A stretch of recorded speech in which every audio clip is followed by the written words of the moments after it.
Hello and welcome. This is James from the DSO Imager channel, and tonight I'm going to show the processing that I've done on this monkey head nebula shot.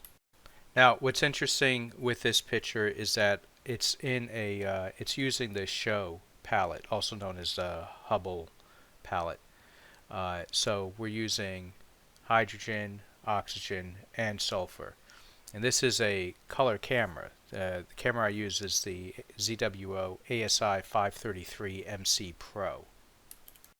Now, in order to do the Hubble palette with a color camera, in this case, what I used was the L-Extreme filter to get the hydrogen and oxygen at the same time, since that filter passes both. The hydrogen is impacting the red pixels, and the oxygen is landing on the blue and green pixels. But I also use a regular sulfur filter. In this case, it was an Astronomiks 6 nanometer S2 filter.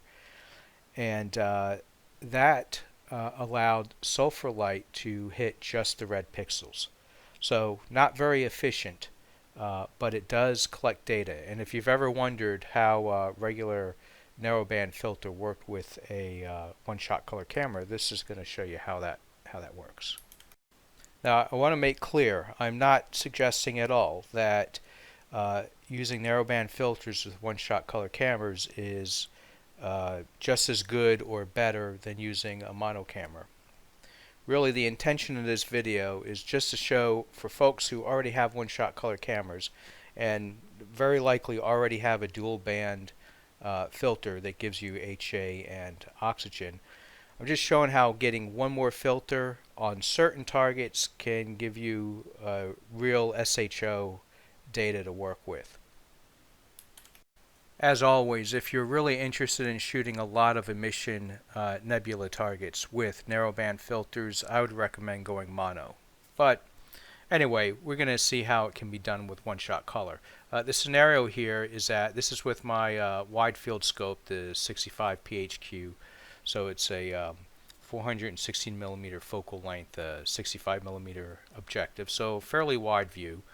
And the moon was out, right? So I really avoid doing broadband targets with my other scopes with the mono cameras when the moon's out. And with one-shot color, it can be really difficult. So, you know, that's why I decided to get all this narrowband data, because it's just the moon when it's in full blast and it's really high up in the sky. The gradients and it is really strong, and it just washes out all your contrast. So, I mean, it even negatively impacts the narrowband data, but you can get away with it a little bit more with narrowband. So anyway, let me show you what I have here. Now, what you see here is the L-Extreme data, and I got about 8 hours with this. It is stacked, of course. This is not stretched, so we haven't done anything with it yet. And I did drizzle this data. Now, stacking with drizzled enabled is a way of improving your resolution. You do pay for it with reduced signal. It also seems to help with noise sometimes, and it works really well with undersampled images. So, you know, if you're running a very wide field and the pixel is pretty large and you're having a large image scale, say above 2 arc seconds, then drizzling is an option that you might consider to improve. Now, I have a good example of it right here with the S2 data. Alright, so here's the S2 drizzled, and here's the S2 non-drizzled. Now, I'm not going to go into details about drizzling. You can look that up, but visually you can see the difference here. So the drizzled, I mean, this is just auto-stretched, and the signal looks weaker, right? It's definitely brighter here, but it's also noisier on the non-drizzled. And here, if we look in, see how blocky these stars are? Now, if we look at the same stars on the drizzled, get that out of the way, you can see not nearly as blocky. So basically what we're doing with drizzling is increasing the resolution, and that can help the detail that you get here. So between the noise and the detail, I opted to go with the drizzled for this picture. Usually I don't, but this one really needed all the help it could get. And I think that's just a consequence of using a S2 filter with a one-shot color camera. Alright, so let's get to processing this. Now, obviously the S2 is easy because it's already S2, so I just extracted a luminance, and that's just hitting this button right here, this extract CIEL component. And that gives us this. So there we go. We have our S2. Now, for the L extreme data, what you do is you hit this one here, split RGB channels. And that gives you the red, which is this here, and I just simply renamed it to HA, right? So this is, again, only a quarter of the pixels, but HA is such a strong signal that it actually, it doesn't look too bad. And so there's our HA, and it also gives us a green and a blue channel.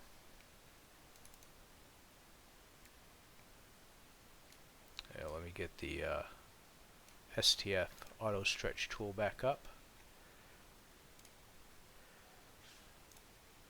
And there's our green channel, and here's our blue channel. Now, because O3 sits, or O3 is hitting both the green and the blue pixels, you can see here, in this case, it landed mostly on the green. All I did is I just went in the pixel math, and I just added these two together, and then called it O3. Alright, and now with the O3 and the S2 and the HA, I mean, at this point, the processing is identical to processing regular narrowband data. So here's the S2 with dynamic background extraction, HA, and O3. So I use the LRGB combination tool, and I ended up with this. Okay, so next was color calibration. In this case, and it's I don't always do it with narrowband images. Sometimes I run color calibration, sometimes I don't. In this case I didn't, but I still do a background neutralization. And that's under here, color calibration and background neutralization. And so doing that, I mean, you didn't see much of a change. Obviously it did something, right? But if I reuse the unlinked auto stretch, this looks pretty much the same.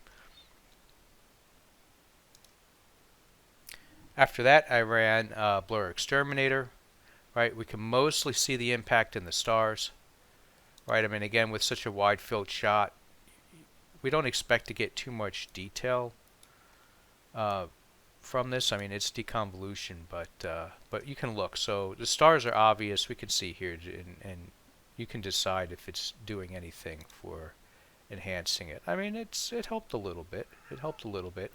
The bigger benefit was definitely the stars. Alright, so after running Blur Exterminator, I made a clone, and I mean, again, as usual with most of my stuff, it's pretty much curves work at this point. Oh, excuse me, I did remove the stars. So here we go, using Star Exterminator. Does a fantastic job as usual with star removal. Alright, so I usually at this point would move to a new workspace. And here we go. So yeah, you can see some changes on the color. I think what I did here is I hit it with SCNR just to tone down some of that green. And now we're working on curves just to kind of darken the background. And I mean, the way I do this is, let me pull it up. Right, so I click in this area here to get an idea of where the dark background signal is at. And then I look at some of the dimmer stuff here to try to figure out where I want to save, right? Because I'm trying to, if you're not careful, you can take this, you can lose this area. So I mean, the signal's not very strong, but. And so I just kind of look at different little areas and like say, alright, so see where the green and red is on this one? and then I go here, and it's just a little bit below. Yeah, it's kind of hard to tell with this area here, there, right there.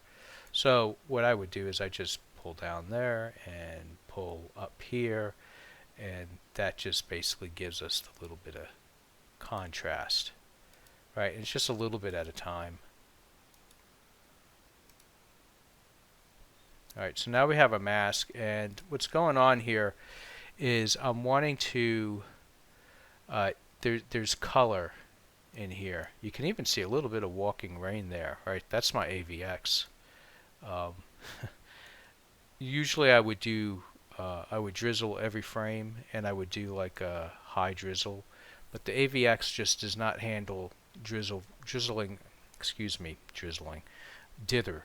The AVX doesn't handle dithers very well, so I have to do a small dither. If I do a large dither, then it struggles to get back, to recover from that dither. And I don't dither as often because, again, the AVX just doesn't behave very well with the dithers, and so you're seeing a slight walking rain noise in there, but you can see in this picture it was manageable. So yeah, I'm putting the mask on there, and then I'm desaturating the back, and that's just hitting curves saturation and just pulling this down. So if I clear this, you should see some of the color. Yeah, see how it's kind of graying out a little bit. Now I end up having to come back to that a number of times because as I'm doing work here, it's adding color to the background, and personally I'm very sensitive to background colors as a result of processing. Sometimes you see like this kind of orangey red haze or color cast, I guess is what it's called, a color cast. So you can either get like a red color cast or a blue color cast, and I just use masks and curves to pull that color out. Yeah, see, we got a mask on there. Yeah, so right now, I mean, this doesn't look like much, but I'm doing some work on that, on this symbol, on this brighter area right here. What I'm probably doing is dialing the green back. Yeah, see, that's exactly what was going on there. Now, for my Hubble images, and this is purely a personal taste thing as far as color, right? Some folks just hit the SCNR tool and kill off all the green, and then what you end up with is kind of like this bluish gold color. But I got to be honest, I really like the green. If you've been one of my regular viewers, then you know that I'm a big advocate of leaving at least some green in your SHO images. I think the green does a really nice job of helping the transition from the blues to the yellows and the reds, and that's kind of exactly what you're seeing in here. Alright, some work on the blue there, darkening that background. Now, check it out. See what I was saying before? That you got kind of like a reddish, if I zoom in, yeah, you can see some of that reddish color in there. And so I have this mask on again, and there. See how now we have a more neutral grayish background? That's, again, using curves to, and just pulling back on saturation. Right, you got to be careful with that because you can see over here, there's stuff here. It's really weak signal. I mean, if I'd gotten twice as much exposure, then this would have been better resolved. And I really couldn't. It was too difficult to save this from the background, and so we end up losing some of the color in here. So you do have to be mindful when doing that. Now, what happened here is I used the dark structure enhance script. Right, I'll zoom in a little bit here. Yeah, see?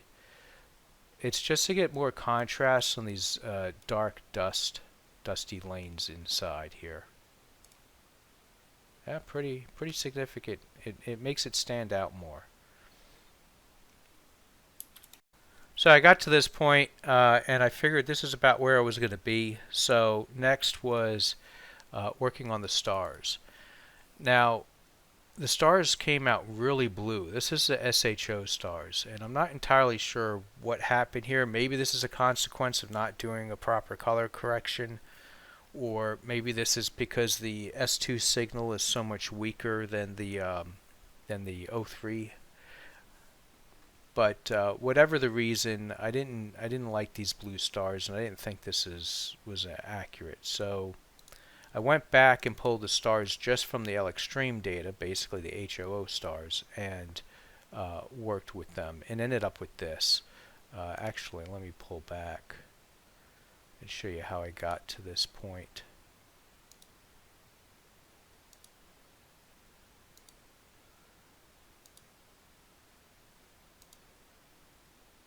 Yeah, it's taken a little bit of time because it's drizzled data. The file's so much larger, and I wasn't very smart with my handling of swap files on PixInsight.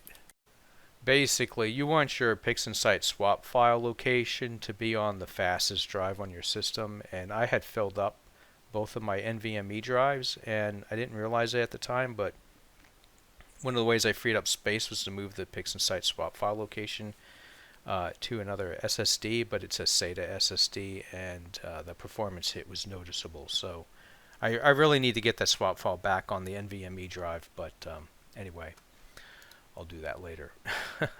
So yeah, here you can see. So I start with the usual the arc sine stretch, and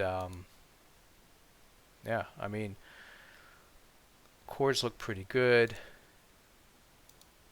That's removing the green. Invert.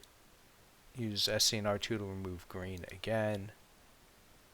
And yeah, I think I stretched it a little bit more, increased saturation. The stars are still really blue here. It'll be interesting if I ever go back and maybe try some RGB stars to find out what the actual star colors are. It's odd to see so much blue. Even with narrowband stars, I don't usually see this much blue in here. Alrighty, so put the stars together. There you go, using this pixel math script. And this is what I would call version 1. And I actually got to this point and I did my customary one-day hold before publishing it out. And it's a good thing I did, because just looking at this picture, while it doesn't look too bad, it is a bit on the dim side. Now again, I think some of that is just the nature of doing this with a one-shot color camera. But the other thing is the background, there's a color cast in the background that I'm not crazy about. So we got to do something about that. And really, I think even on the Nebula, I'm not in love with the colors here. So I needed to do some more work. And what I ended up doing is I took the stars off again and kept working at it.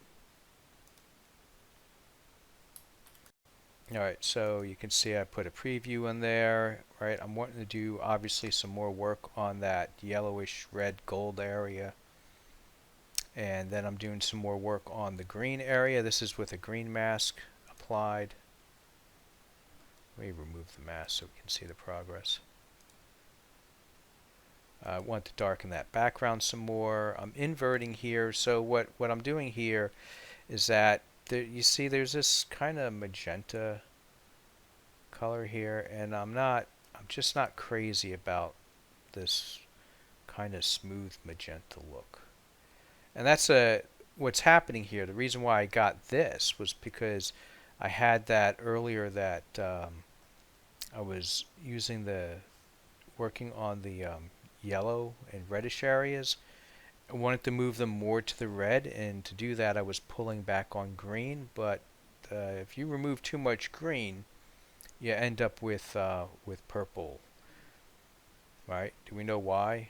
Because purple is the inverse of green. That's why.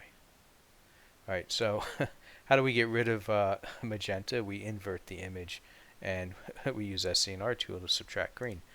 But you can see I used a mask So I wasn't getting rid of all of it. It was a very targeted application of that. And I think that worked, right? Because I didn't want to damage too much in here. Otherwise what happens is you end up with, it'll turn this purple yellow, and it's like, well, I wanted it to be red. And then you go back and forth and you end up destroying all the color information in the picture. So you got to be careful. You don't want to get caught bouncing back and forth. So I ended up here, and let's see, we got another mask on there.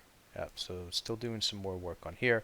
You know, I may have hit it with unsharp mask to kind of sharpen this area up just a little bit more. I mean, some of these details I'm doing are really pointless in a way, because you're not seeing much of a change looking at the image at its proper image scale, but always the pixel peeper. Here you can see I'm targeting the blue. This is a little bit too pastel for my taste, so I wanted to get a deeper blue, and again I'm pulling back on green to do that. Let's show you the mask. So I used a blue color mask. Let me show you color mask. Yeah, I just hit. I either did blue or cyan. I don't remember.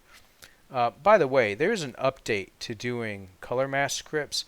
Adam Block's got a video out there on a new tool, and it looks really, really good. Way better than this interface here. I've been meaning to put that on there.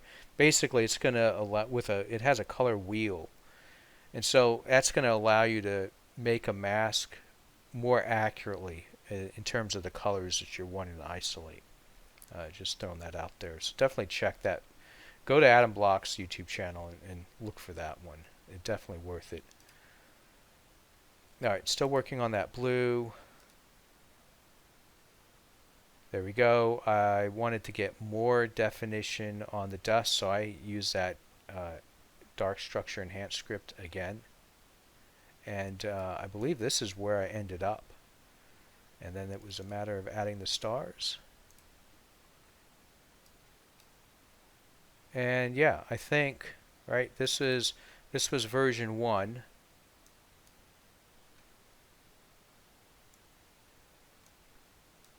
And this is version 2. So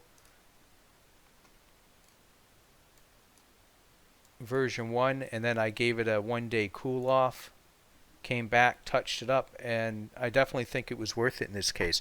Right, when I was showing this before, maybe the color cast wasn't too noticeable, but now sitting next to this latest version, that red background should be very clear, right? And we just desaturate the background to achieve that. And by desaturating the background, the nebula itself stands out more. And then I like what I did with the nebula a little bit more here. So a little bit more red, and our dark structures in here look much better. Alright, so again, this is Hubble palette SHO with a one-shot color camera. No tricks or scripts or color manipulations. This has real S2 data with real HA data and real O3 data. And so it is possible. Of course, there are limitations with the one-shot color camera. The brighter the emission nebula that you do this on, the better. The really faint stuff, I mean, it's not going to work that well. But if you got a full moon and you've got an L extreme filter and you're thinking about wanting to do SHO, you can pick yourself up a S2 filter, a cheap one maybe, and give it a go. Alright, so I'd love to hear your thoughts on this. Anyone else have experience doing SHO images using an S2 filter on their one-shot color camera? What do you think? Is this a viable option? One thing that I used to say in my previous video where I covered this topic is that it gives someone that with a one-shot color camera a chance to see what it's like to process an image with mono data, because you're having the 3 actual channels that you're using a channel combination to put together. And so you're getting a taste of what mono imaging is all about. And if you do decide to get a monochrome camera and you've purchased an S2 filter already, then You know, that's one one less filter you have to buy for your monochrome camera. Now, another interesting option that's out there for one-shot color users is that there's a couple of companies out there now that make dual band filters that capture S2 and O3. And I think ASCAR is one of them. They've got, I think it's Color Magic or something like that. And so you can get a set and get one filter that does HA and O3 and another filter that does S2 and O3. And then if I had that set, what I would simply do is basically take the green and blue data from both of those filters and just add them together, kind of like what I already did here. And then you have the HA data and the S2 data. So the advantage there is that instead of using a regular S2 filter and only utilizing a quarter of your pixels for the red data, that S2 plus O3 filter, at least you're getting some useful O3 data while you're collecting the S2 data. Now you'll end up with a whole ton of O3 data versus a little bit of HA and S2, but I mean it still is better than just straight S2, I think, because at least you're improving that O3 signal. And on certain targets where the O3 signal is weak, that would be an added bonus. Alright, so anyway, thanks for watching. If you've made it this far, please give the video a thumbs up. If you're not already subscribed, I would really appreciate a subscription. I've got lots of good videos like this on YouTube channel. If you're new, take note, this is what I would call a workflow video. This is not a tutorial video. I do have tutorial videos on my channel that are more detailed steps where they explain each of the process, and they're more geared towards beginners. These types of workflow videos are just designed to show you how I processed it without going too detailed. Alright, so with that, clear skies and good evening.